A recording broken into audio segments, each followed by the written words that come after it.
We have to warn people, Chris. We have to make them believe.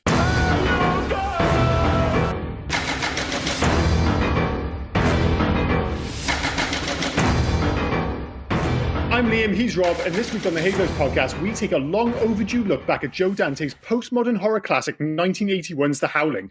A few months before American Werewolf and Rick Baker ultimately stole the limelight, Joe Dante and Rob Bottin delivered a fiendish mix of fantastic practical effects, knowing humour, eroticism, and no shortage of genre subversion. The movie's reputation might have been dulled somewhat by its multitude of poorly received sequels, but make no mistake, The Howling belongs in the conversation for best werewolf movie of all time, alongside the celebrated likes of American Werewolf, Dog Soldiers, and The Company of Wolves. So this was inexplicably the first time I've ever seen this movie. And honestly, after a slow and quite confusing first 30 minutes, this ultimately turned out to be something of a genre classic for me. But I should stress, watching this for the first time, I found the first 30 minutes a combination of being too fast, too slow, and far too confusing. Retrospectively, it works, but it was like I was watching this with my wife, and for the first few minutes, we're looking at each other and go, is this really working? And then it just became brilliant somehow. I mean, if you're going into it cold, and I will start off, I think last week I said I watched a couple of the sequels. I couldn't remember for the life of me, and I'm not going to go back and listen to it, whether I said I've watched or not watched this film. Mm-hmm. I went into this film thinking I'm going in cold, not remembering if I've seen it. And then halfway through, I was like, oh no, I've definitely seen this. Unfortunately, it had that much of an impact on me, not even halfway through. When I remembered I'd seen it, is when the Doctor from Star Trek, Robert Picardo, is forcing Dee Wallace to watch a gang rape in that happens, cinema. It's the first 10-15 minutes of the film. It's quite a memorable sequence, and it speaks to the tonal shift in this film. So again, I came in, all I really knew about this film is that it was a famous werewolf film, and it was directed by Joe Dante. I like Joe Dante films, and people hold this film in high regard. And as you said, the sequence where Dee Williams is going out, she's supposedly, they've sent the anchor, not like a reporter, the anchor out to kind of, I don't know, in some really shoddy, I don't know what it is, sting operation, where she's supposed to kind of capture this, I don't know what he is. Is he a serial killer? He's a serial killer. And I like that we went into it, again, in the middle or towards the end of it. Mm-hmm. Basically, what's been happening is Eddie has the deep end for sure. Yeah, Eddie has been phoning in to the TV station to speak to Dee Wallace. He is banging to Karen because he loves her voice and everything. So he just wants to talk to her. So he's been ringing in, and he said he'll meet her, and he's already admitted to committing a bunch of, again, what they call in killings turns out to be werewolf killings. I don't know whether he's turning werewolves at this point or just killing people for fun. I'm not too sure on that one, but I like that we were thrown into the deep end. It was such a haphazard thing. What was really weird was they were relying on two beat cops, one who looked like he had prosthetic makeup done by Dick Tracy. Yeah, when I first saw him, he looked like Prune Face. I was like, is this real face? Or is Yeah, and you find out he was 47 years old. Jesus, I know it's wrong. But like I said, I'm just going in. You could feel the grind, and it's we've said it before about early 80s, late 70s films. The grime comes off the screen. For 20 minutes, it feels like a 70s film. Are they LA or New York? It's LA, isn't it? I think so, yeah. The seediest part, I've never been to LA, you could probably, but the seediest part where it's just porn cinema after porn cinema after porn. Is there a place? Well, it's basically a red light district, and you think, I'm not sure. I assume LA would have had something to that effect. You think, New York up until Giuliani, basically, Times Square was that. It was full of X-rated video stores, and there is something about kind of late 70s, early 80s, X-rated video stores, porn, peep shows, whatever you want to call them, where they just have that extra level of grime and unpleasantness. And, speaks to that is the fact that she goes into one of those, they called peep rooms or whatever, where she goes in to watch a video. That's the idea. The closest I've been to that is when I went to Amsterdam, you've got to give it a bash, I suppose, is you go into one of those and you put in the money, and of course it's a blank screen. And then suddenly you realize it's like a circular room and all the rooms are dotted around it. And obviously you're in one of them and God knows what someone's been doing in there before you. But then all of a sudden, instead of a video like in that film, it's just two people fucking. Yeah. And I tell you what, man, there's something about that. Because I knew what I was going to see going in. I was like, but then when you just see two people having sex in front of you, just this is weird. I've never just seen two people just have sex. It's bizarre. And it is. There's nothing erotic about it. It just feels grotty as fuck, and that's exactly how this film feels. Plus the fact that it's like looks like a goddamn snuff movie. That's the motto of the red light district, I would assume. Mm-hmm. Is basically just above it, isn't it? When it's saying rent a hooker or whatever you want to do in red light district, give it a bash, I suppose. Give it a bash, I suppose. Yeah, just what you hear, just the whole sequence, the way, and this film does have a very late 70s, early 80s aesthetic, especially in the opening section in the city, where everything's kind of, I don't say oversaturated, but it's overlighted. There's a soft focus on everything. The lights have like that unique glare. It's not like we get nowadays with a Spielberg film where you get the lens flare. It's a very unique late 70s, early 80s style of lens flaring. And the whole film feels, for lack of a better term, quite old-fashioned. It feels like an old-fashioned crime thriller for the most part. And I was like, oh, is this what we're going to get? And it's just going to be a kind of straight down the line, dark and gritty horror film where, you find out he's a werewolf and things get very violent. And then about halfway through, the film goes absolutely bonkers. It goes bonkers. It goes bonkers when it throws the script out. Yeah, because totally. You get the screenplay, because you get in the start of the film, there's a what looks to be the beginning of a decent screenplay. Like, is he supernatural? We don't know, Mm-hmm. But then they turn around. What was his name? Sorry, Patrick McNee, Dr. George Wagner. He's like, "Oh, come to my colony. You need to rest for a bit. Come to my colony, and we all meet all my weird. Well, that's when it becomes what the movie I thought it might be. When they get to go to the experimental living community. But what's there as well is literally no story after that. There's no explanation of why they all got there. No. Well, their fake story because they're all there because they're werewolves. But were they turned and then moved there, or were they turned when they went there? There's no story or anything. It's just we're there. We're not trying to hide the fact that we're all fucking weird and we want to kill you. Mm-hmm. I mean, Marsha just wants to fuck everybody. That's her shtick, yeah. So, like you said, with the characters and everything, there is like an element of whiplash to this film because the first half is this like darker, grittier movie. And as I said, it was something I was struggling with because I was like, oh, is this just going to be a kind of straight down the line kind of like horror film?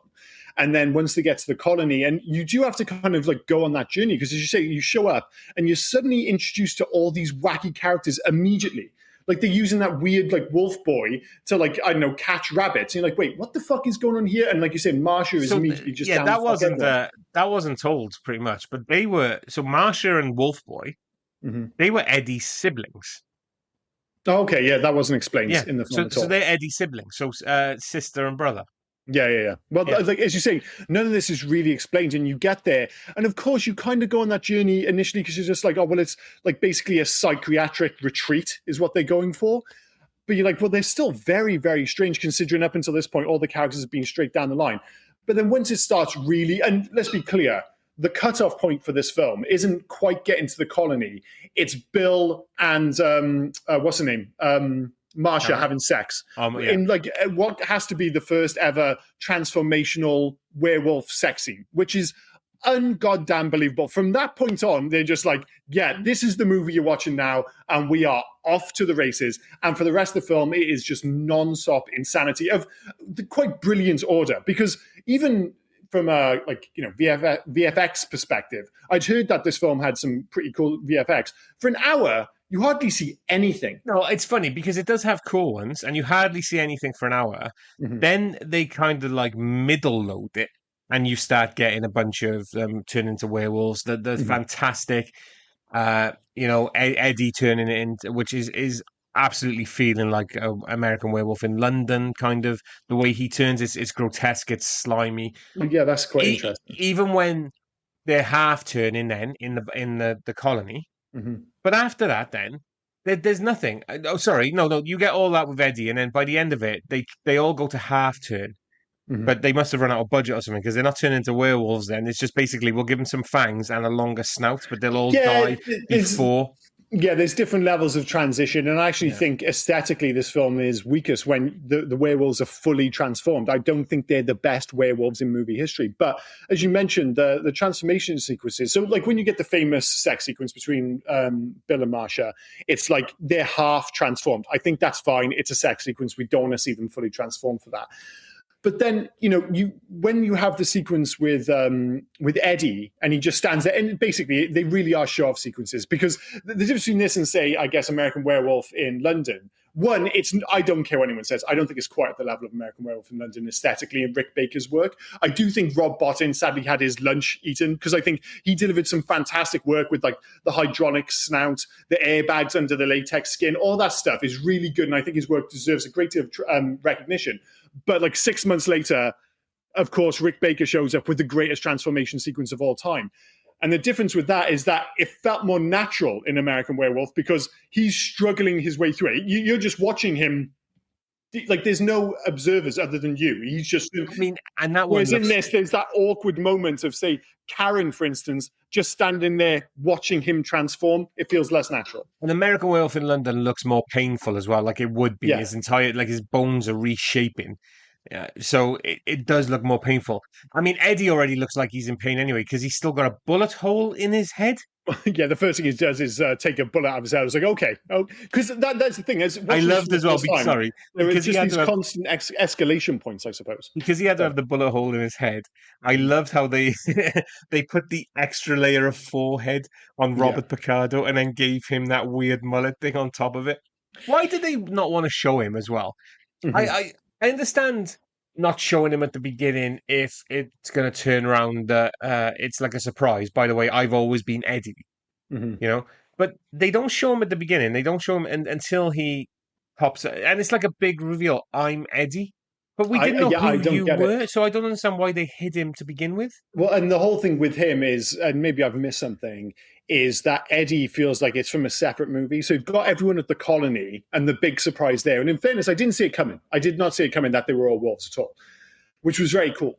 Oh, I did. They kept forcing like the whole red meat thing down your throat. And they did. There were little nods and stuff, but I wasn't sure, because as I mentioned in the intro, like, this is kind of like both old-fashioned and postmodern, a la something like Butch Cassidy and the Sundance Kid, or even like the start of Superman the movie. Because you're watching a movie 46, or at least I am, watching a movie 46 years later, where it feels old-fashioned, but you know that in the moment it was really cutting edge. So when you watch the start of Butch Cassidy, for instance, in the intro, it plays out like it's an old-fashioned Western, and then the scenery changes, and they're like, oh, look, it's new cinema. And of course, it was in 1969.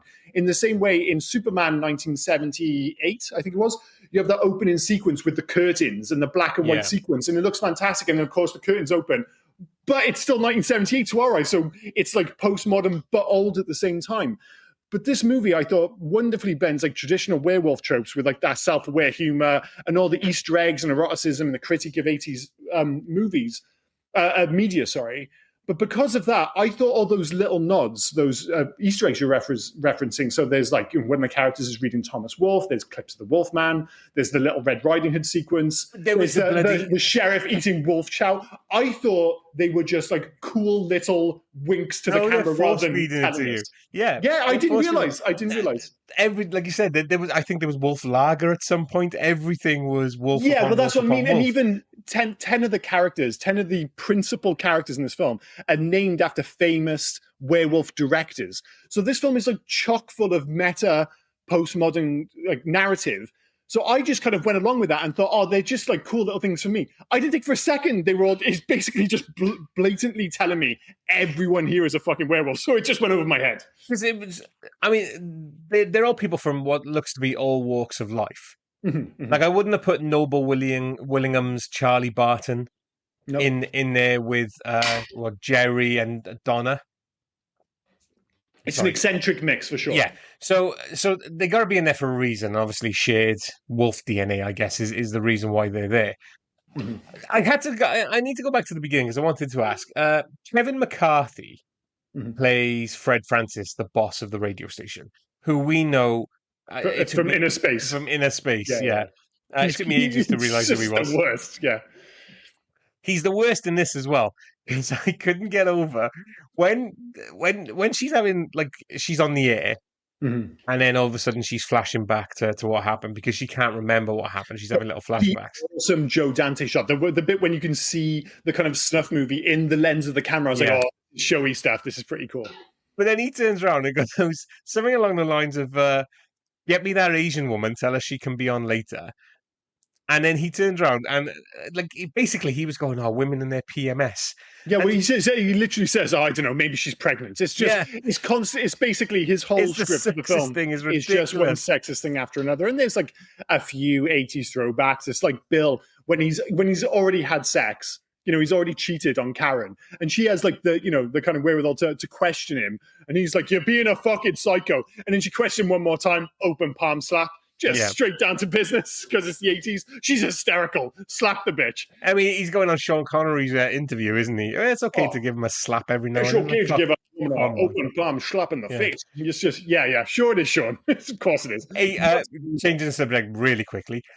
Chris Howard, who steals the silver bullets, Chekhov silver bullets. Of course, well, yeah. One of the more obvious ones. From fucking, once again, Joe Dante fave Dick Miller. Yeah, well, you forgot to mention that Chris has directed. Sorry, that's where I was going. Oh, sorry, that's where I was going.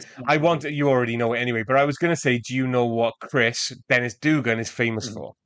He's famous for a lot of Golden Raspberry Awards. A lot of Adam Sandler films. I'm sure those come hand in hand. Big Daddy, I now pronounce you Chuck and Larry. Just go with it. Jack and Jill and Grown Ups too. So they're his Golden you're missing Raspberries. The best one. You're missing the best one. No, sorry, they're his Golden Raspberries. Oh, I see. My apologies. So Don't Mess with the Zohan is genuinely quite a good film. Literally, mate, honestly. So he directed Problem Child. Yeah, that's not bad. That's not bad. And then it just went nuts. Happy Gilmore, Beverly Hills Ninja, Big Daddy, Saving Silverman, National Security, The Benchwarmers. I now pronounce you Chuck and Larry. Don't Mess with the Zohan. Grown Ups, just go with it. Jack and Jill. Grown Ups 2. Love Wedding and Other Disasters. Yeah. Like this guy who killed werewolves in 1981. I'd tell you the other side of that coin, though, dude. I bet you those movies, if you combined. They're bringing in bank. Dude, they're bringing in bank. Well, we were talking funny because you mentioned the fact that there was like a Grown Ups 3 coming and the fact that they're all like geriatrics now, basically. But those grown up films, which are bad, and I think you said you've seen both of them inexplicably, but they made so much money, dude. And I've got nothing but respect for Adam Sandler. He's like, I'm going to take all my friends on holiday. Everyone's going to get paid. We're going to make a completely forgettable movie, but it's also going to make like 300 million in the box office. I haven't run into them to watch them, but I have seen them. I get it. Yeah. But I thought I watched them recently. Like they've recently just been released, and I watched them. Yeah.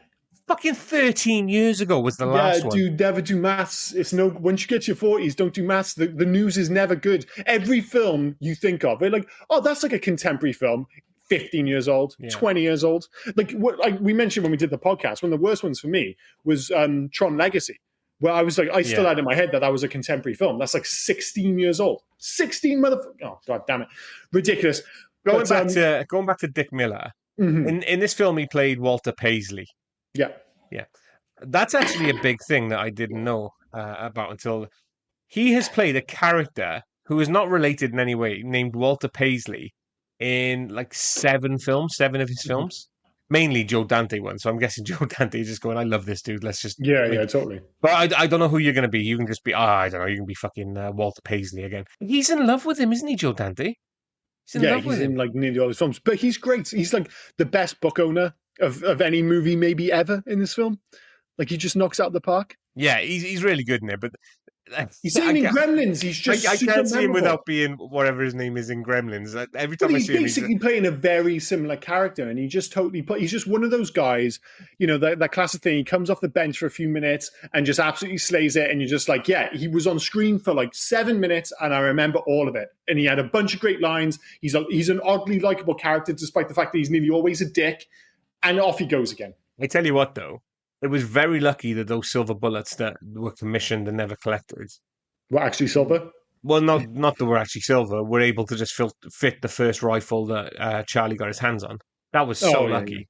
That was pretty lucky, in fairness. But yeah, it's just one of those films. You've got to mention as well Slim Pickens in this film. I just love the name Slim Pickens. By the way, I just went. That was my Rob take. The fact that the silver bullets. Oh, would just fit in the gun. Into the rifle straight away. Yeah, I like Slim Pickens. Just sounds like a second baseman for the St. Louis Cardinals from 1950. And I was just mentioned that because I saw this post recently where this guy asked the question. There's just something about baseball players having wacky names, and it's exclusive to baseball. So he's like, all right, of these names, which ones are porn stars and which ones are baseball players? And when I heard those names, I thought Slim Pickens fits in there as well. So there's Ed Head, Dick Pole, Pete Lecoq, Pussy Tabot, and Rusty Cunts? The answer is they're all baseball fucking players. baseball players. Yeah, and I just Yeah. like Slim Pickens just feels like you could just kind of squeeze in amongst those guys. I can just imagine him in a baseball jersey. But yeah, like I saw his name in the credits at the start. I was like, what a fucking name, man! He must have picked it. No one's called Slim Pickens, are they? He's Major King Kong from Doctor Strangelove. That's Yeah, what I he's great remember in him from. Doctor Strange Yeah. stuff. Yeah, absolutely fantastic. But as soon as I saw him in this, and he was like the weird sheriff who couldn't button his shirt up properly, I was like, werewolf. Yeah.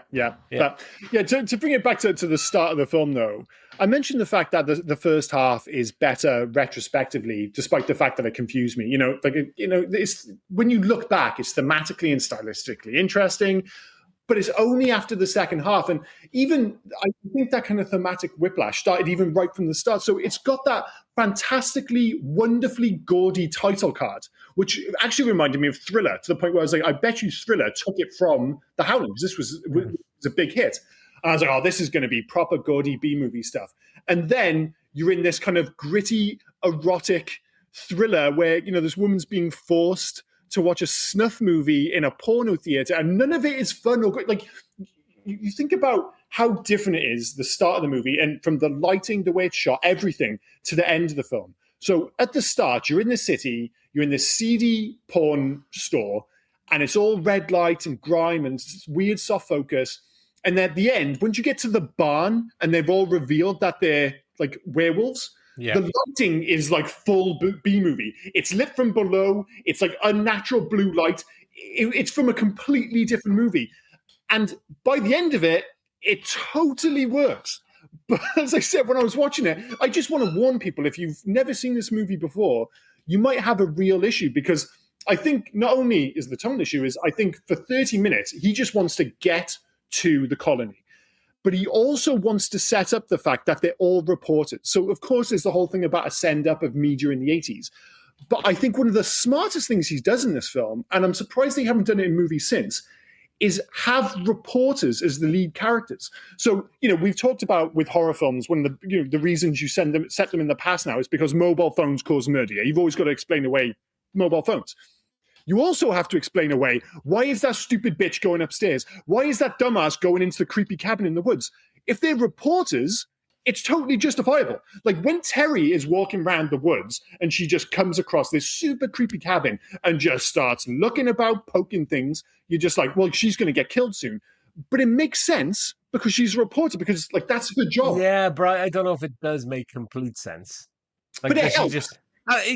It absolutely helps.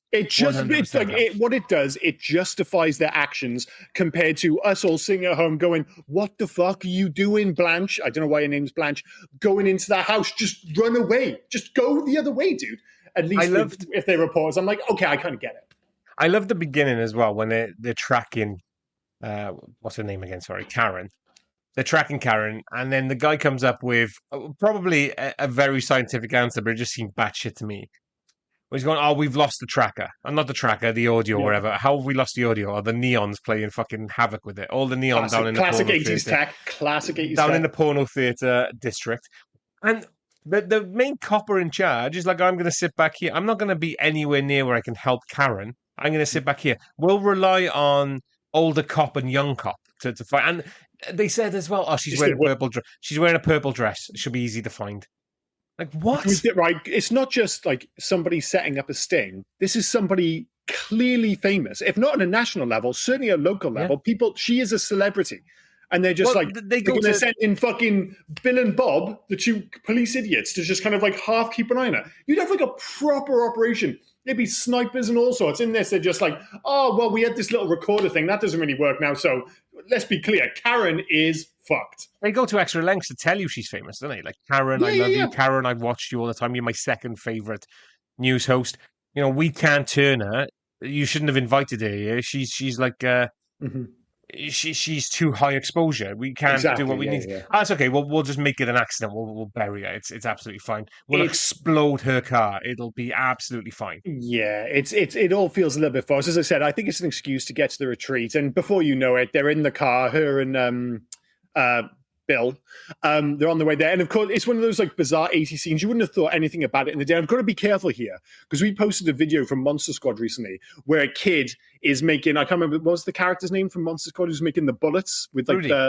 and he's making them with like molds from bullets. And, we posted, it's like, oh, well, this is mental. Where did he get the bullet molds from? We have got fucking slaughtered online for that because most of our listeners are inexplicably in America. And they're all just like, dude, what were you doing in the 80s? We were making fucking bullets for guns, bro. Yeah. I'm just like, well, we weren't. We fucking weren't, dude. There was one of the guys saying, oh, it's fine. We were making like stocks. We were making stocks for guns for like the local hardware store or whatever it was. Like, fucking hell. Like that, that's just you normal. had to turn around and go, listen to the voice, dude. We're British. Yeah, and also they're saying it's just like, oh, but dude, this is what it was like in the 80s. No, that was not what it was like in the 80s for anyone else other than Americans. But anyway. Hang on, we're getting slaughtered again, mind. Because you turned around on Road to Perdition and went, did any have a better Rain movie?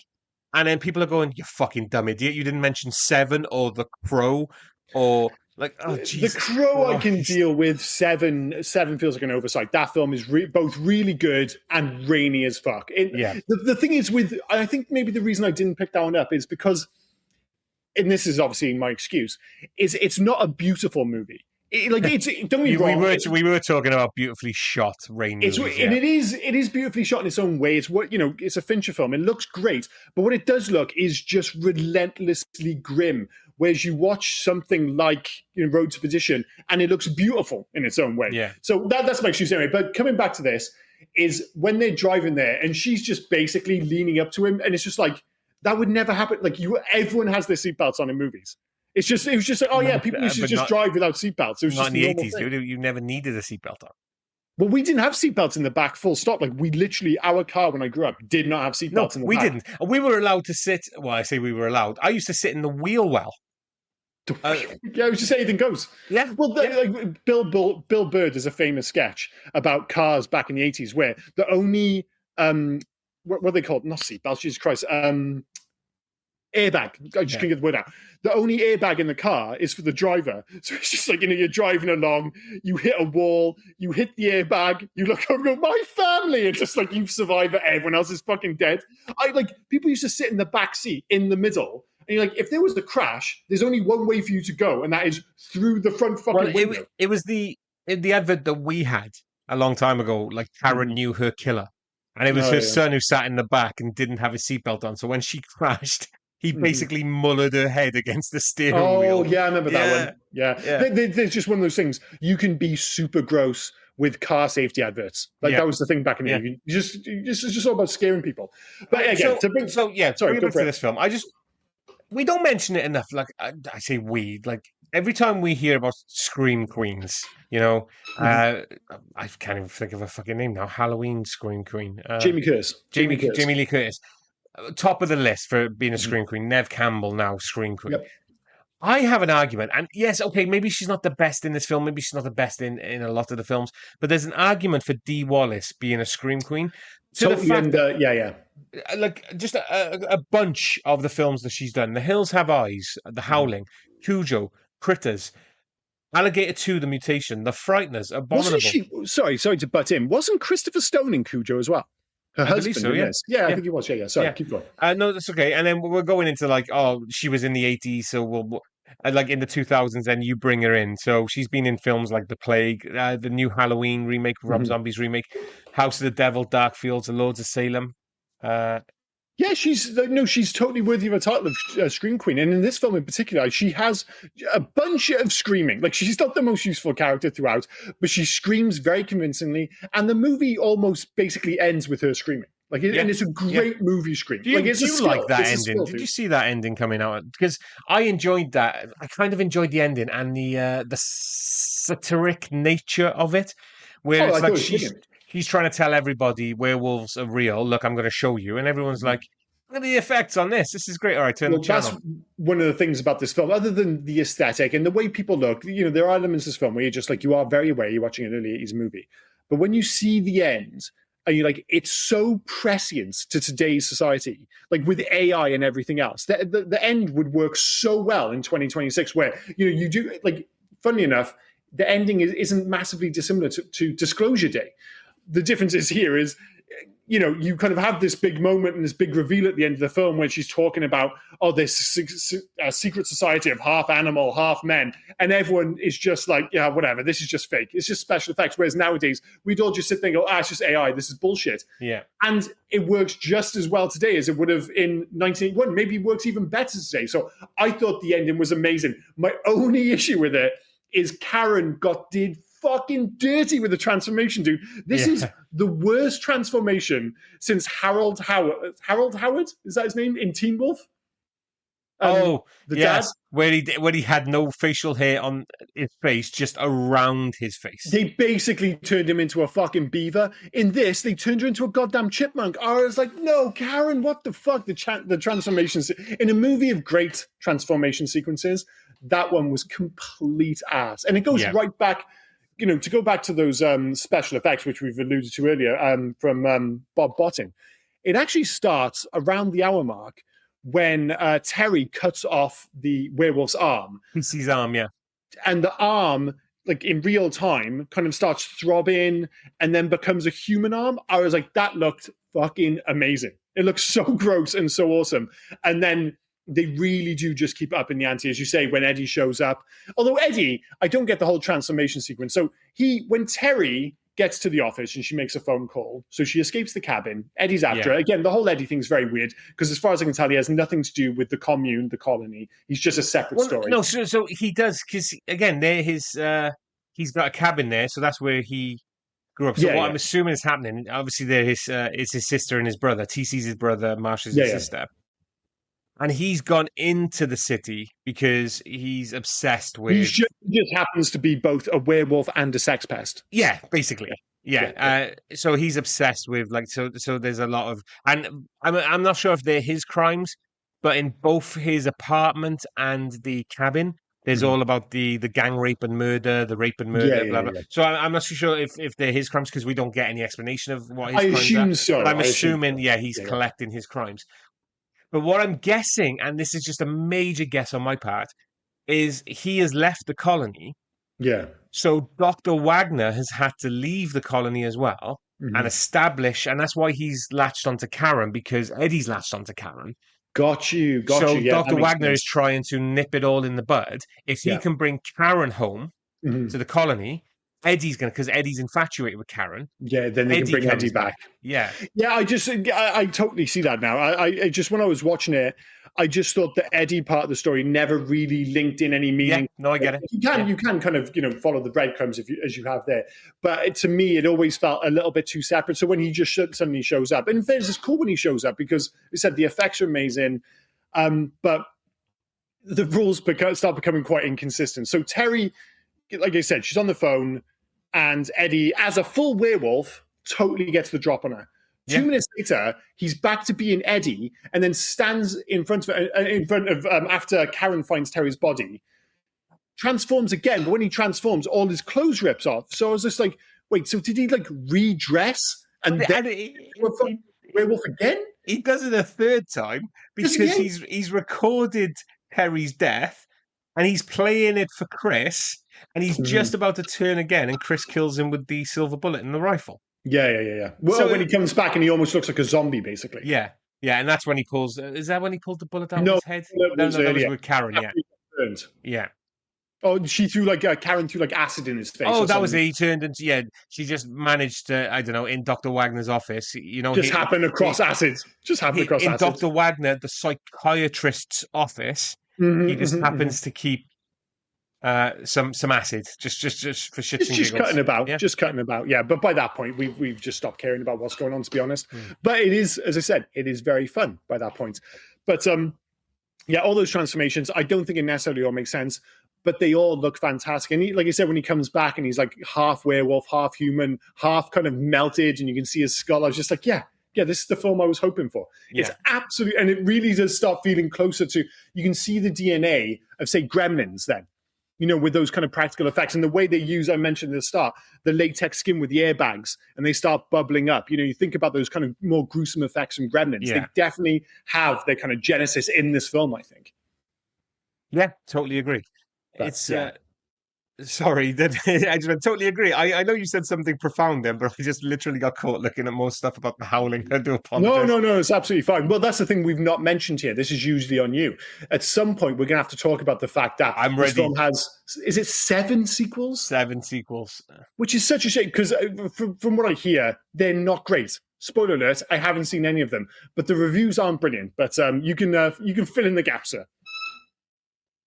Yeah, just counting. Yeah, definitely 7 sequels. What I'll do is I'll tell you the title, I'll give you a synopsis, and I'll give you the IMDb score, right? Yeah, that's I always mean, I interesting. will start you off with the Howling's IMDb score, which is 6.5.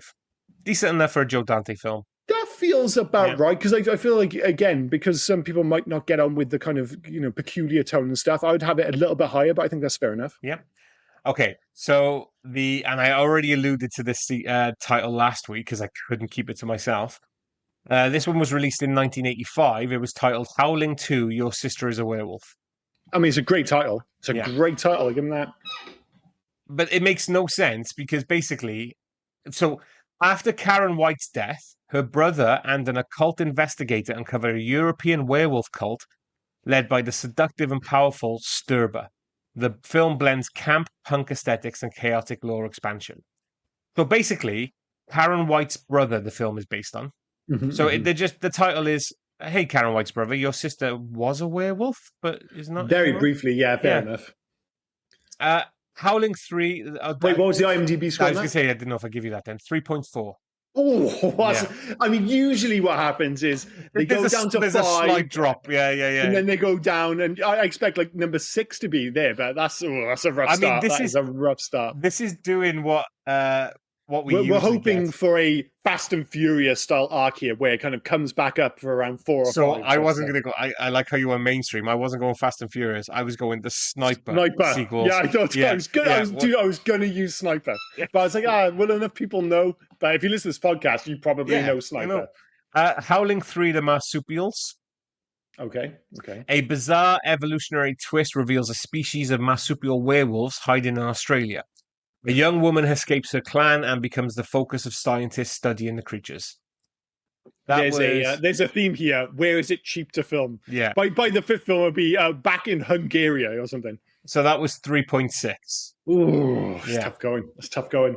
Howling 4. Now, the Howling 4 was interesting because this entry attempted a more faithful adaptation of the original novel. So Joe Dante's version is not an original, is not a faithful adaptation. It's just using characters and themes, basically. But this one, they tried to like be more. I guess like you get Starship Troopers 3, the Marauders, where they started using the mechs and stuff that should have been in the original film, but weren't because they were in the source material. So, Howling 4, The Original Nightmare. A novelist plagued by terrifying visions retreats to a remote town, only discover it hides a werewolf secret. That, again, that is 3.4. Oh, it's not getting any better, is it? It's not getting better. So hopefully the Howling 5 is where things turn around. Well. Howling 5, The Rebirth. Strangers are invited to a Hungarian castle. Are you fucking shitting me? I said Hungarian. Yeah. I told you, dude, they're just following the money. They're just getting less and less budget, and Hungary's really cheap to film in. And find themselves trapped as werewolf stalks them one by one. It's a whodunit structure, turning the sequel into a murder mystery creature. Oh, so it's Clue / The Howling. Yeah. Totally. So 1985, 1987, 1988, we're now on 1989. So we've had a Howling sequel. Yeah. After Howling 2, 3, 4, and 5 every year, 87, 88, and 89. We've missed a year then. We've gone to 1991. Howling 6, The Freaks. Wait, what was the score on that one? Oh, sorry, that was 4.3. It's coming back up. Yeah. Coming back up. Howling 6, The Freaks. Okay. A drifter with a dark secret is forced into a traveling carnival's freak show, where he becomes trapped between a sadistic ringmaster and a vampire werewolf showdown. Wonderful. Yeah. That was 4.3. Okay, so they're getting slightly better as they go. Not much better, but it was a low bar, but slightly better. Right. So this is so there's 7 sequels and then a sort of reboot. So this is the last sequel, The Howling New Moon Rising from 1995. Mm-hmm.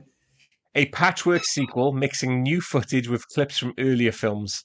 Oh A my small god. desert town is shaken by mysterious killings as a drifter becomes entangled in a werewolf investigation. It's a clip show. Wonderful. Yeah. When Hungary isn't cheap enough anymore, we just do a clip show. Wonderful. And I'm going to guess that's why it's 1.8. Oh, Yeah. motherfucker. 1.8. That is like outrageously low. Yeah. Oh, that must just suck so much ass. So, and this is probably why they didn't do anything until 2011, where they tried to do a reboot, Howling Yeah. Reborn. A teen discovers he's part werewolf and becomes the target of a pack led by his estranged mother. It's a YA-style reboot with romance, high school drama, and modernized werewolf mythology. That has a 4.1. So just be clear, they're all ass. The seventh one is especially terrible.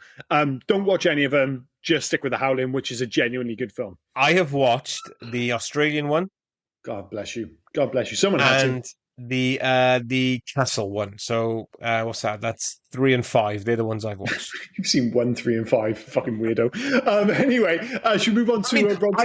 Yeah, well, but I didn't have to watch them all, did I? There's that's no good point. thread Yeah, connected. yeah. Like it's not like, oh, you need to watch 1 to 7 to understand 8. Oh yeah, nobody's like, dude, you're watching 5. You haven't seen 2 through 4. You're absolutely right. It's like, dude, it doesn't matter. It doesn't matter. I covered my Rob's take. It was the acid. The bullet. It was the bullet, and it was the acid in the therapist's office. Acid is absolutely peak. Favorite scene? It's really hard to see past Marsha and Bill getting it on. Like I said, not just because of the sequence, and it's really bizarre actually because they use it twice in the film. There's the wide shot at the end of that sequence, and they use it again when Karen and Bill are escaping, or is it Karen and whoever's in the car? Karen and Charlie, sorry. When they're escaping, they have just random moments of stop motion. Yeah. Just really brief. And they actually took me out the film quite a bit. They just don't work with the rest of the film. That's the point. Who was the werewolf in the back of the car? Was it Slim Pickens? Because they ran him over. He didn't end up in the car. So was it Bill? Because whoever werewolf was in the back of that car, that's the one that bit her. Oh no, it was Bill. It was Bill because she saw the tattoo. Yeah. She saw the tattoo, so she had just killed her husband or whatever. I missed the tattoo. Karen, she was just like I said, she's a good actress, a good performance, but the character is useful right to the end. So they've just found out basically everyone is a fucking werewolf. They've just about got away, and then they see Sam the sheriff just standing in the middle of the road, and she's like, "Oh, stop! It's Sam the sheriff! Like, don't stop, you stupid bitch! He's obviously a fucking werewolf! You crazy bitch!" Yeah. Oh my god, such a dumbass. The unnecessary petrol station scene as well. Like, some of us can't afford a Mazda. Fuck off. It's a nice Mazda. It was a nice Mazda. But yeah, it felt like a kind of product placement thing where they're just like, oh, you can have the Mazda in the movie, but you have to mention the Mazda. But it was so not inappropriate. It was unnecessary to have him pull off. Like, they've traveled to that colony 4 times already. Nobody stopped for petrol. No. So that's why I can only think it's like an advertising thing. Yeah. Like, in a James Bond film where they can't just show him wearing an Omega. Somebody in the movie has to mention the fact that he's wearing an Omega. Yeah. Only this is for a fucking Mazda? All right, sure, whatever. But anyway, coming back to favorite scene, it's the scene itself, which is fantastic and totally unique, but it also really kickstarts the second half of the movie when it really goes the way I wanted it to from the start. So yeah, I'm going to go with Marsha and Bill getting it on. And let's be clear, like they go for it. It's full bush. But the thing is, I'm totally desensitized because that opening sequence, when you see her being forced to watch that porn on the screen, it's like hardcore stuff. Yeah. I'm like, holy shit, this film's fucking not messing around. So by the time Marsha's just going full, nudity, it doesn't even click. And sorry, just one last thing on Marsha. I love the trope in movies of like, how crazy does a bitch need to be for a guy to not show it? Like, if she's hot, like you can be as crazy as you want. The guys will always just be like, I might go for it anyway. It's like the moment when Bill killed the rabbit, and the dude's like, oh yeah, Marshall cooked that up. He knew what was going to go down. Bill knew what was going to go down. Like, what do you think? You're just going to show up and she's just going to cook the fucking rabbit wearing the leathers? No, dude, it's going to get freaky real goddamn quick. If a woman cuts up a rabbit's foot and just chucks it to you, it means she wants to fuck. Definitely it means maybe leave. But then when she shows you full bush and tits and she's crazy, you're thinking, this might be a good ride. But that's the thing, isn't it? It's like, part of you's just like, oh, she's out of her mind. Why would you go anywhere near her? But you're just like, she's also hot. So guys have an extraordinarily high tolerance for crazy if the woman is attractive. It's just one of those things. We have a weakness for it. But yeah, that's my favorite scene anyway.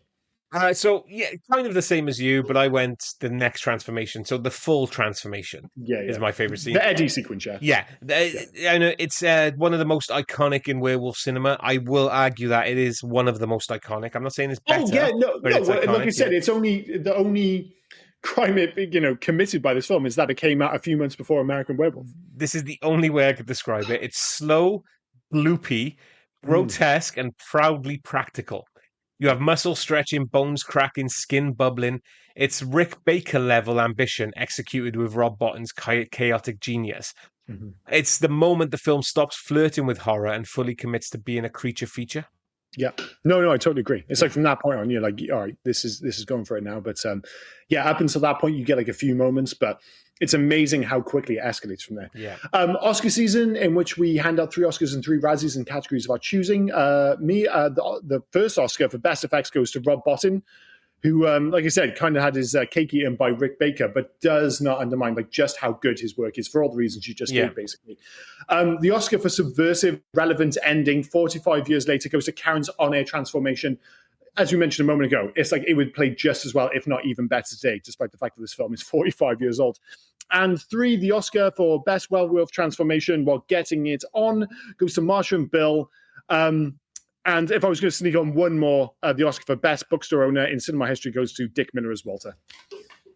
For me, the Oscar for the Best Practical Transformation goes to Eddie. I mean, it takes about 45 minutes, but it's worth every second. Yeah, she just stands there. And it's just like, at some point, you're just like, you probably escape. You could just leave. But, the Oscar for the Best Creepy Cult Vibes goes to The Colony. It's a retreat full of werewolves pretending to be normal people. It's peak 80s horror energy. And finally, the third one, because I stuck to the brief, the best use of TV static as foreshadowing goes to Dee Wallace's entire arc. If your TV starts acting weird in a horror film, move house immediately. Yeah, something's up for sure. But yeah, I love, like you mentioned there, the Eddie transformation sequence. It just takes for fucking ever. It's like, like if you watch Star Trek, the motion picture, and they were clearly so proud of the model work and the special effects that they spend just basically 3 minutes just taking a walk around the Enterprise. They're just like, dude, check it out. Every angle, super slow motion, and nothing happens, just music and the Enterprise. It's just that, but as you say, with more glue and more body transformation. For the Razzies, the worst transformation this side of Harold Howard goes to Karen at the end of the film. For all the fantastic transformations in the sequence, Karen was not, she just didn't get the memo. So she ended up just turning into a squirrel or whatever the hell it was. The Razzie for showing up with a dead rabbit and not expecting sex goes to Bill. You can't be taking the dead rabbit to the crazy sexy woman's house and not expect things to get weird immediately. He was naive. He was naive, Bill. That brother was definitely watching as well. Oh, yeah, he was an absolute fiend. And the Razzie for transformational show-off goes to Robert Picardi as Eddie Quist for all the reasons we just mentioned. Like, it felt like he transformed, like, for a film where there aren't any transformations for ages, it felt like at one point I was just watching transformation after transformation. Yeah. And they all look great, but I was like, Eddie, you're just showing off at this point. It's like he has to stop and go, fuck me.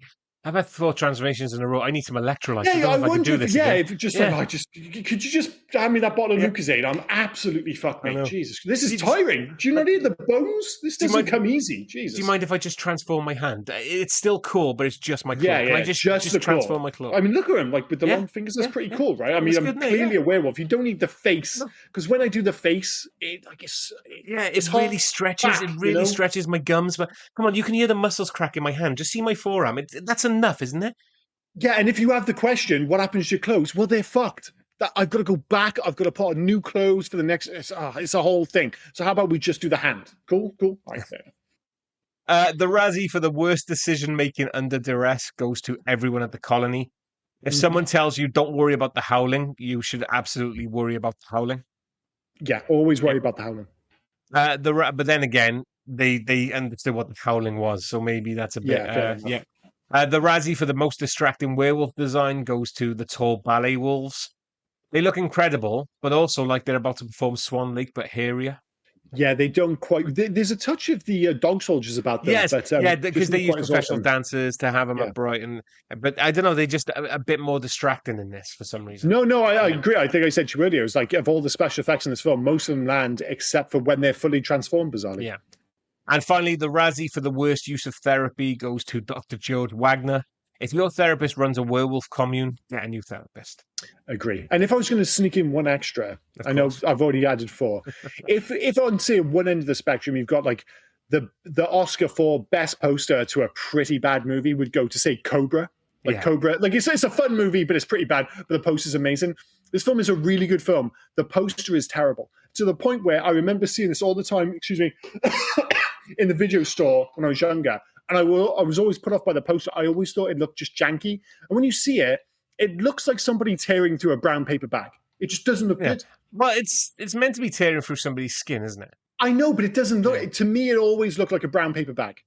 It just, I know what they're going for. I just always thought the poster was kind of lame. Like if you see, put this way, if you buy like a Blu-ray or a 4K edition of this, they're not using that poster now. There's some really awesome modern posters to this film, but the original is kind of ass. You have randomly reminded me that you say like its skin looks like a brown paper bag, looks janky. Have you seen the new Supergirl Oh, the cup popcorn cup? with the foreskin. Basically, yes. I thought that was fake. It's like a fleshlight. It's meant to be a trench coat, didn't it? But when you turn it around, it's just a So for people listening who don't know what the fuck we're talking about, basically it looks like a cup, like but you can put popcorn in it because that's the thing now, isn't it? It's like all these like films, they have fancy kind of popcorn bowls and stuff. This one is just a cup, and it's supposed to be like basically her torso. So it has the Superman S, but the cup is wearing her brown coat from the movie, which I'm sure you've seen in the trailers. The problem is from behind, all you see is the coat, and it's just brown, and it looks veiny, and it just looks like an excessive amount of foreskin. And because it's genuinely disturbing. Because it's got the hood as well. Oh, dude, that doesn't help. Doesn't help. It looks like randomly. You're like, wait, that's a hood. Over. Wait, that's like, that's exactly what it looks like, and that's exactly what it sounds like. It's super disturbing. I don't know, like it's just one of those things. Every so often, you're like, how many people signed off on this? Nobody. You'd be like, there was someone. It was like his second day, and he was looking at it. He's just like, oh fuck, man. Can I tell them that it looks like foreskin? I don't know. Like I've just got it. I don't want to get fired. No, it's not that. But it definitely looks like foreskin, dude. There was somebody, definitely, probably me, who saw that, knew exactly what it was, and said, I wonder how far we can push this. You know? Yeah. Oh, you were like number 3 in the line, and you've seen it, and you've already seen like Jack and Alan have already signed off, and you're just like, I'm not going to be the one who's. I'm just gonna add another tick. And I didn't even. I just saw a coat. I didn't. My friend sent me a picture the other day, and it's just people around the bonfire with wording. If you ever see me running from a fire giggling, I'd start running because something is about to explode. It's pretty accurate for me. Like it's that, but just with a cup that it also has force. If you see me pass you the Supergirl cup and I'm giggling, it's probably because it looks. Because you know what it looks phallic, like. Yeah, and you're like taking a picture of the person with the foreskin cup. Yeah. It's absolutely horrifying. Any alternative titles for this film? Sorry, I just went off on a tangent. It was worth it. It had to be brought up. It's an absolute monstrosity. And if you're listening to this, really, you have to look it up. You have to see it to believe it. Australia, The Howling, The Beasts. Okay. Brazil, Scream of Horror. Nope. Estonia, Relief. There's got to be a translation thing. France, Howls. Yeah, it's Pony. Germany, The Beast. Hungary, The Roar. No, that's a lion. Wolves don't roar. Yeah. Poland, Yelp. Yeah, Yelp. It's all a little bit kind of Carry On Screaming, isn't it, to be honest? Although, just to be clear, I do quite like Carry On Screaming. But Portugal, The Howl of the Beast. That's okay.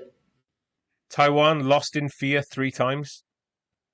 Wait, what? Okay, sure. Yeah. 3 times. And Vietnam, Wolf Howl. Wolf Howl. I mean, it's a little bit too on the nose, but it's better than whatever the fucking other one, Scary Time 3 times, or whatever the hell it was. I don't think that was verbatim, but anyway, you get where I'm coming from. Any facts for this film? So Rick Baker was originally doing the special effects for this movie, but he left to do an American Werewolf in London, leaving the effects job for this movie in the hands of assistant Rob Bottin. Both this movie and An American Werewolf were released the same year and both received praise for their makeup work.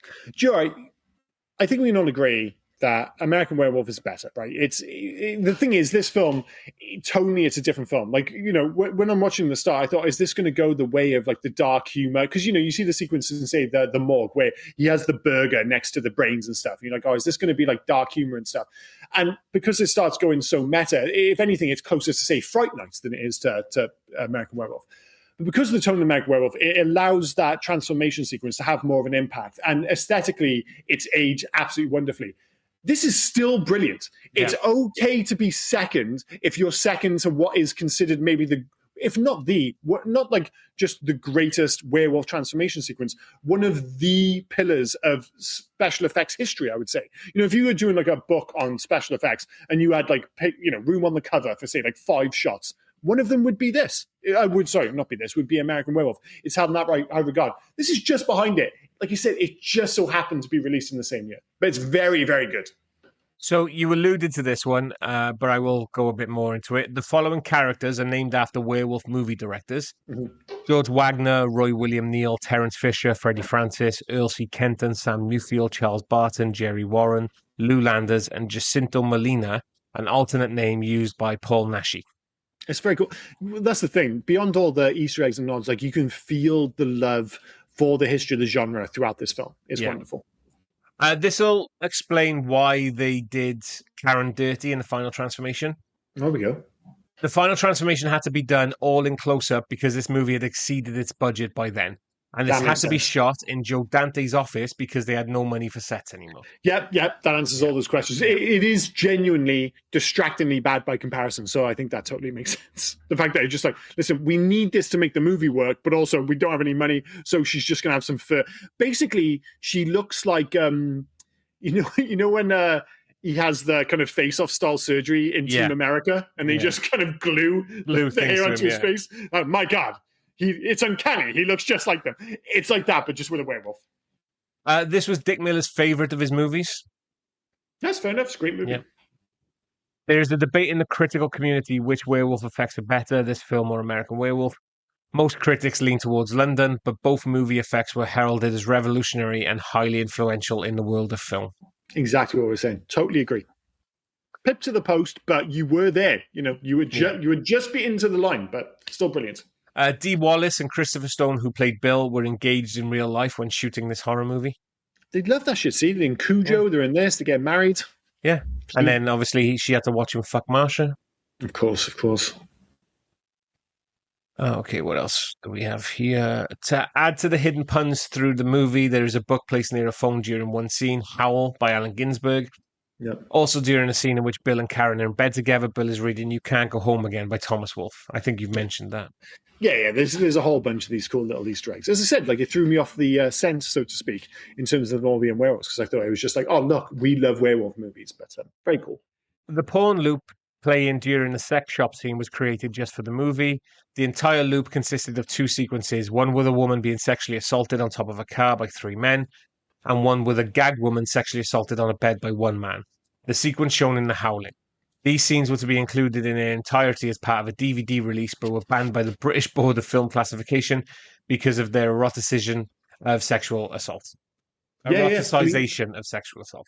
Yeah, they're tough going. Like when I was watching the film, like I turned over to my wife and I was like, this is pretty hardcore, right? And I don't mean that in the kind of fun sense. I'm just like, this is like a tough watch almost. Dee Wallace was very uncomfortable in the pawn shop scene. The discomfort on her face can be clearly seen. I mean, no shit, Sherlock. Yeah, it's an unpleasant sequence. Again, a million miles away from the B-movie kind of hijinks at the end of the film. And finally, I'll just go. The total shoot lasted 28 days. I would actually love to show someone, if they hadn't seen this film, show them the sequence at the porno theater, porno store, whatever it is, an adult video store. Show them that sequence and then show them the scene at the barn in particular at the end of the film and tell them it's from the same movie. I genuinely think people would be like, there's no fucking way those 2 sequences are from the same film. They are. How to the Future? Remake sequel, Let It Die, Leave Well Alone. This is an interesting one because the answer is Leave Well Alone, but that ship has absolutely sailed for the 8 reasons you've already mentioned. So I'd like them to leave it alone, but obviously they couldn't. But let's just give up on the Howling. The sequels, the remakes, clearly they're not working. It's a movie of its time. I mean, Hollywood is saying "fuck you" because there is another remake in development with Andy Muschietti set to direct. I mean, Andrew Muschietti's like he's a brilliant visual director, so you will get that. I just don't know why it needs to be the Howling, to be honest. Does that name really carry any major cachet 46 years later? I'm just not sure. I mean, to a certain audience. I mean, it's the same audience that probably have seen all of the Puppet Master films. So maybe. I mean, like anything else, though, it's probably easier to get funding if you're like, oh, this is based on a series or a movie which is a really big hit in 1981. Yeah, I would say leave well alone. But at the same time, I've only just watched this first film. I thought it was very good, but I'm not like beholden to it. It's like if they want to do a remake and it has a decent director, sure. But I would say leave well alone. We've always argued, not me and you personally, we've always argued against why remake good things when you can remake bad things. Is the Howling like a good idea which they've botched? Remake that. Yeah, but I wonder if was the Howling in regards to the transformation scenes and everything, brilliant. In regards to the story side of it, needs a lot of work. But yes, I think probably leave it alone as well. Yeah, well, I think this is like tiptoeing around the fact that you and I might have different views on when it comes to scores kind of thing. But I think this film is good, and I don't think it needs a remake. So we both seem to be in the same ballpark. Leave well alone. Oh, yes. Yeah, leave well alone. But again, for the transformation and everything like that, I'm very high on it. Mm-hmm. But you know me, I do like a good story. It's funny because I'm such a contradiction. I say I like a good story, but then I watch Howling 52 and things like that. So it's interesting. The only thing I'd worry is like if you did a movie now, it would have CG transformations, which would have the same. Of course it will. Yeah. Of course it will. Make a change. So if you only make one change to make this movie better, that probably aligns with what you were saying a moment ago. The story pre the colony feels a tad rushed. There's interesting ideas there, and I like the idea that they're all at the same network and you get them all to the colony for the reasons I've already mentioned. And it kind of works in retrospect because you get to the colony and it becomes a different movie. But certainly when I was watching it, it felt both somehow rushed, slow, and confusing all at the same time. So this film is like 91 minutes long. I don't think there's a massive issue if you had an extra 10 minutes to the pre-colony storyline and just kind of flesh out the characters and the narrative a little bit. For me, it's let Karen fight back earlier. Karen spends most of the film terrified, confused, or manipulated. Giving us some agency earlier, maybe discovering the truth before the third act would make her final transformation even more tragic and powerful. Yeah, she's a bit too useless for a bit too long, sadly. Yeah. And even at the end, she's given the gun in the car, but she's all a bit rubbish. By Chris, sorry, I do apologize. She's still a bit rubbish, but hey-ho, I totally agree. She has a moment at the end, but it's so short-lived, and nobody believes her anyway, and then she turns into a fucking really rubbish werewolf. So she never truly gets a moment, does she? In terms of video games, there wasn't a Howling video game. If you were going to make one, especially a big budget one, basically I'm taking Resident Evil Village and I'm turning it into Resident Evil Colony. Because that film, obviously Resident Evil, famous for zombies. That game has a lot of werewolves.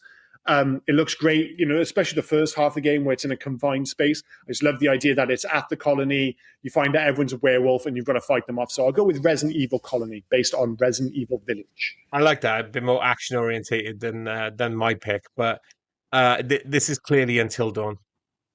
Yeah, that's a great shout as well. I mean, that's true of like any horror film, to be honest. But I mean, the isolated location, the monster stalking from the shadows, the group who absolutely should not be there, secret cult vibes, transformation horror, it all kind of fits. And well timed too. Aren't they doing a sequel to that? Didn't they just announce a sequel? Yeah, they did at the same time that they showed that there's God of War Lao Fei coming out.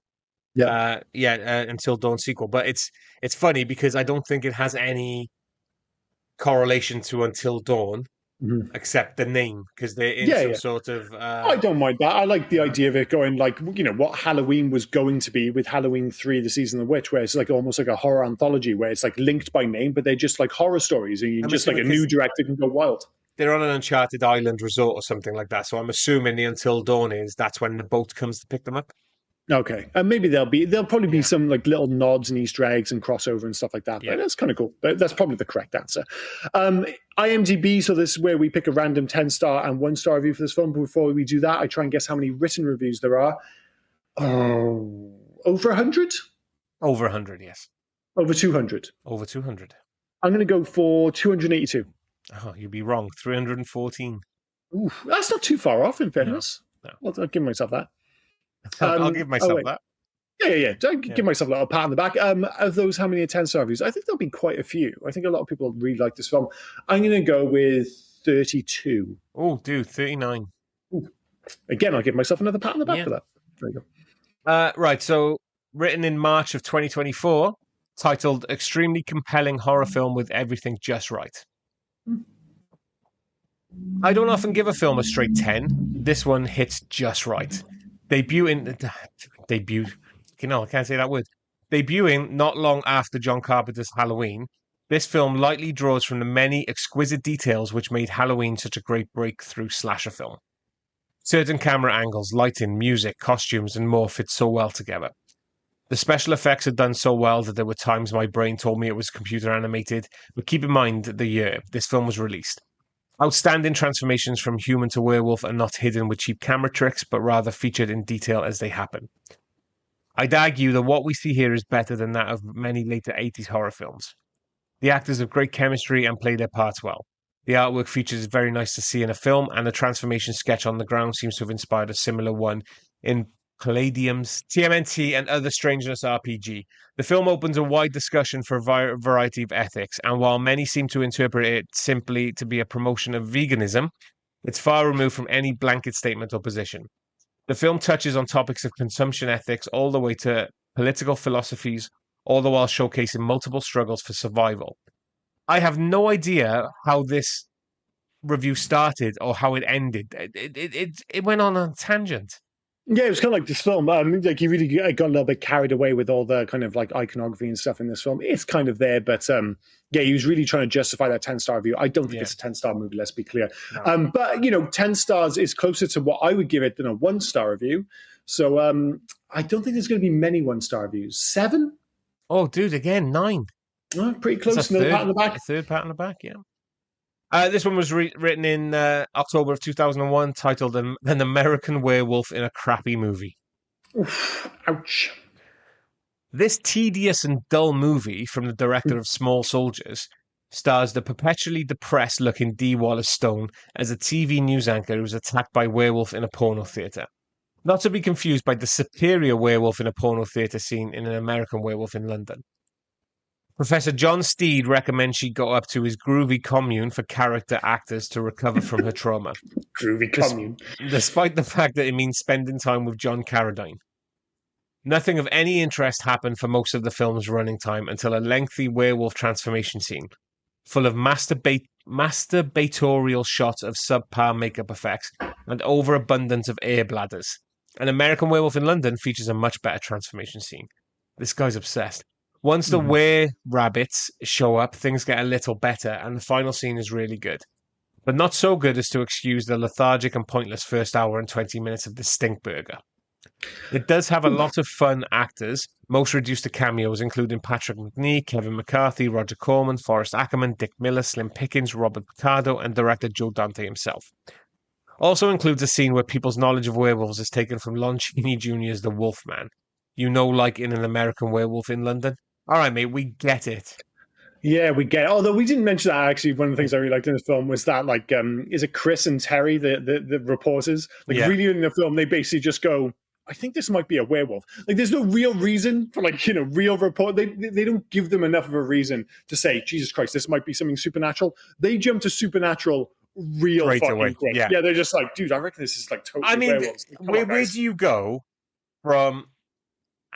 it's a pretty straight line, to be fair. You've gone to the morgue. There's claw marks on the inside, and the body's gone. Yeah, but I get that. Like, it looks weird, but immediately, if you were a decent investigative reporter, you'd be like, well, this is clearly a send-up. Somebody's stolen the body, and they're trying to make it look like something supernatural. They immediately see that and go like, damn, it has to be werewolves. It just has to be werewolves. I mean, straight to the werewolf shop as well. And that's fantastic. Let's go to the werewolf shop. Yeah, of course. Got to go to the werewolf shop. But yeah, this guy's review, you know he's got a bone to pick when he goes, Joe Dante, maker of Small Soldiers. Not Joe Dante, director of fucking The Burbs, of Gremlins, of Inner Space. No, he picks the completely average Small Soldiers. Sorry for Yeah. those who love Small Soldiers. It's not a great movie. I'm sorry, it's just not. This leads to our own scores and recommendations. This could be an interesting one because I think we might be on a slightly different page here. Last week, I felt like I bottled it a little bit with Road's Position, where I gave it a 4.5. I was looking at a 3.5 for this film, but I've decided I'm going to be a man. I'm going to step up and I'm going to give it a 4. As I said, especially considering the fact that 30 minutes in, I had real concerns about this film. But the way it won me over, the way I actually liked the first 30 minutes retrospectively, I think it's a great movie, great special effects, really interesting ideas. In many respects, it's almost unbelievable that this film was made 46 years ago. It feels so modern. Not the aesthetic, but, you know, the postmodernism, the kind of tone, everything about it feels like a modern movie. And for that reason, I'm giving it 4 stars. Well, not that far and, off. Yes, sorry, in terms of recommendations, I apologize. We're not that far off. It's a 3 for me. That's fair enough, yeah. Yeah. It does take a while to get into it. I enjoy the fact that they're not spoon feeding you at the beginning. You're straight into it. You're straight on the go. But then it slows down a bit. And as soon as you get to the colony, there's no story. It's basically, let's just get as many people as we can here from the city. Let's get them here one by one. We can't have them all coming together because that's not going to be so. One by one. So, Chris, you're not allowed to come yet when Terry's called. You got to come later. You got to get petrol in your Mazda. Fine.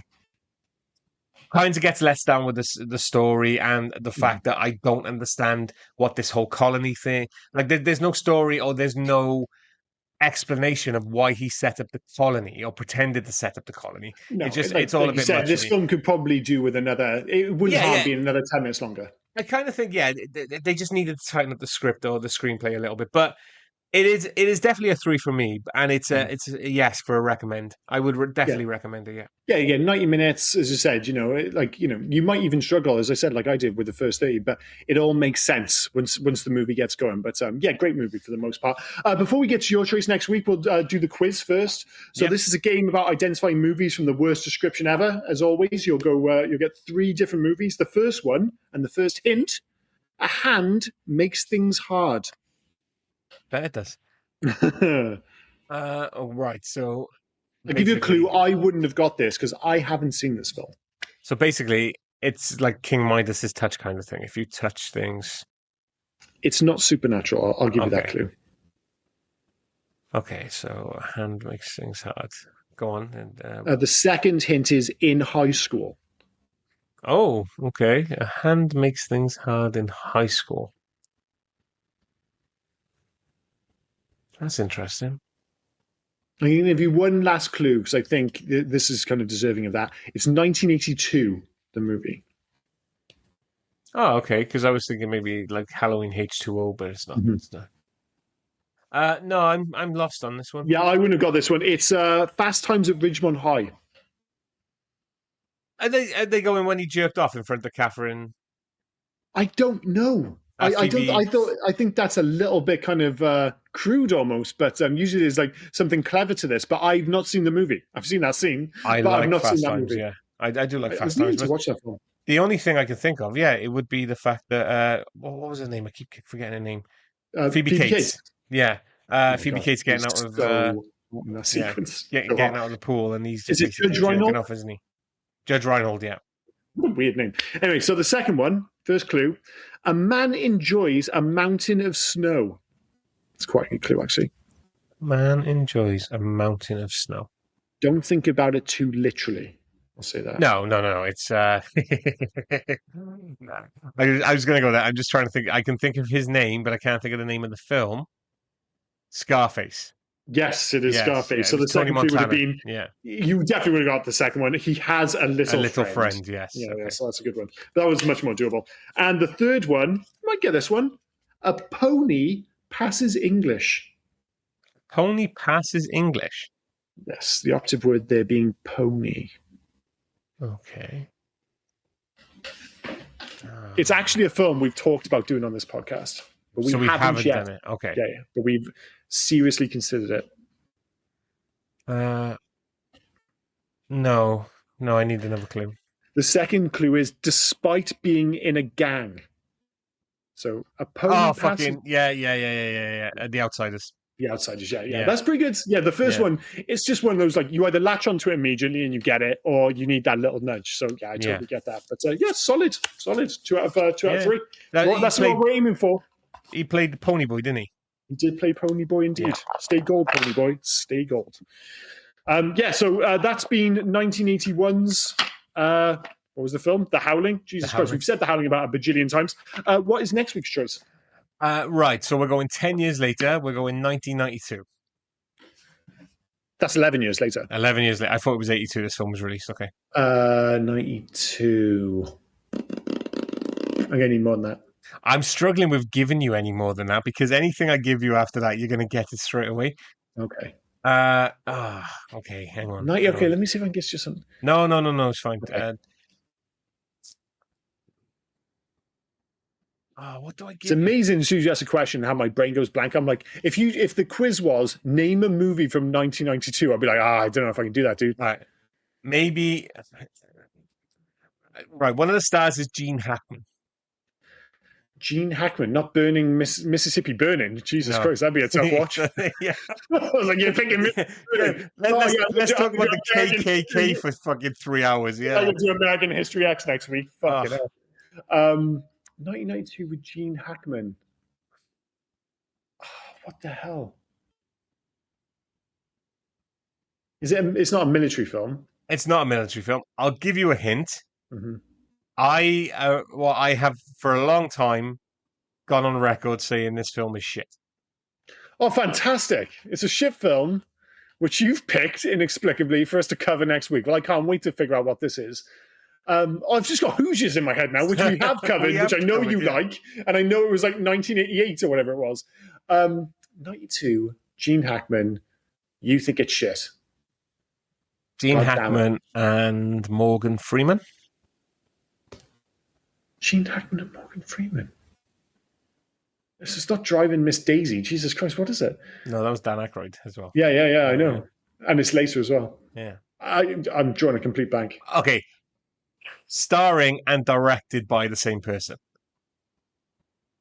Starring and directed by the same person, 1992. I'm really dragging this out. Gene, you just tell me. I'm having an absolute mental breakdown here. Starring and directed by Clint Eastwood. Dude, I mean, there's no fucking way you picked Unforgiven. I'm picking Unforgiven. I mean, I didn't even consider it because I know you said shit, but I mean, I just didn't think you would ever pick Unforgiven. I mean, I still should have got that, to be honest. Yeah, an absolute classic. I do suspect you are going to change your mind on this. I really do. Considering that I have literally called this film out and I have never seen it. For some reason, I was thinking of something. When you said it was a doozy, I thought it was going to be something like quite crummy. Like especially when you said it was shit, I thought it was going to be like a genuinely bad. So the reason why I said doozy is because it'd be like my next pick would be a Tom Cruise film. Yeah. Oh, no. I as I said, I mean, it threw me so far off the scent to the point where I'm like, a 1992 film with Morgan Freeman and Gene Hackman, I really should have got Unforgiven. But I think that's a great choice because one, I think you are likely to enjoy it a lot more than you think, and two, I've not seen this movie for a long time. I've watched like clips of it here and there because it's one of those films like as soon as you see a clip of it on YouTube or something, like I think I'm going to watch this entire fucking clip. Yeah. But a gorgeous film, and I'll be genuinely interested to see what you make of it next week. Yeah, because as you already know, for some reason. I've just doubled down and said, I'm not going to watch this film. But I thought, now is the time. I've matured a bit over the last 6 months, and I think, you know what, maybe I'll... Listen, it's worthwhile. It's just, if you go in with an open mind, as I said, listen, even if you don't get on with it, I suspect you'll find a lot that you can appreciate about it. It's, it's got objectively fantastic performances across the board. It's a gorgeous looking film. It's... like Clint Eastwood's fantastic in it. I do have this odd confidence, despite what you've said in the past, that you are going to like it. I mean, I totally agree, but maybe don't hold out hope because you've done this before, where you've gone into a film thinking Rob's going to fucking love this, and then they've just shattered your dreams, your Karate Kid dreams. No, I mean, if you don't like The Unforgiven, that's totally fair and totally on you. I'd be interested to see what your take is if that's the way it goes. That's totally on you. Listen, it'll be balanced. It'll be balanced because. listen, I've not seen this for a long time. There is no way in a million years I'm going to suddenly watch this and go, do you know what? The Unforgiven isn't very good. Rob was right all along. I'm going to like this. But I guess the interesting is how much I like it. All I'm hoping for is that I can find it on 4K. I think this is one of those perfect films where if I can find a 4K transition to this film, it'll be worthy of, especially if, they put a bit of work into it. I don't know whether or not you can find it on 4K. Mm-hmm. The only place that I can see, if you don't already own it, for free, that is. I have it, but I have a DVD. It's on BBC iPlayer. Oh, that's fair enough. Amazon, it's HD on BBC iPlayer. Amazon are renting the 4K version. Well, I might treat myself. I might treat myself to the 4K version. Do you know what? Because I've become, because of this podcast largely, I've become a total 4K convert. Because I'd seen like 4K I saw the Thing in the cinema in 4K, and of course it looks great. And I was like, but part of you's like, oh, well, I'm watching it in the cinema. Like that's part of the enjoyment. A film that I love, which I never got to see on the big screen. But some of these films we've covered on the podcast, especially films like the 80s and stuff, and you're suddenly watching them in 4K, I'm just like, it's fucking transformative. Especially, going back to like Mad Max 2, for instance. I was just like, that is like night and day stuff. Do you know what the most insane thing about this is? What's that? I own this film. That is, it's both insane and totally, it feels like a Rob thing to do. Yeah, I fucking hate that film. I own it on VHS, DVD, Blu-ray, and 4K. No, so I only own it on digital, but it is 4K on digital. I believe it's 4K on digital. Well, the good news about this film is, unlike the Howling sequels, on IMDb, this is running at 8.2. So, yes, well-liked, well-reviewed, but it's been a minute. It was released in 1992, so we're talking, 34 years now since it was released. So, I suspect it's aged pretty well, but we'll find out next week. So, great choice. This has been 1981's The Howling. Next week, you only get on this kind of podcast. We're suddenly moving genre, tone, everything to 1992's The Unforgiven. Anything else to add before we wrap this up? This is definitely going to lead us into another Gene Hackman one that we both want to cover, which is... fuck me, I've just totally blanked on the name.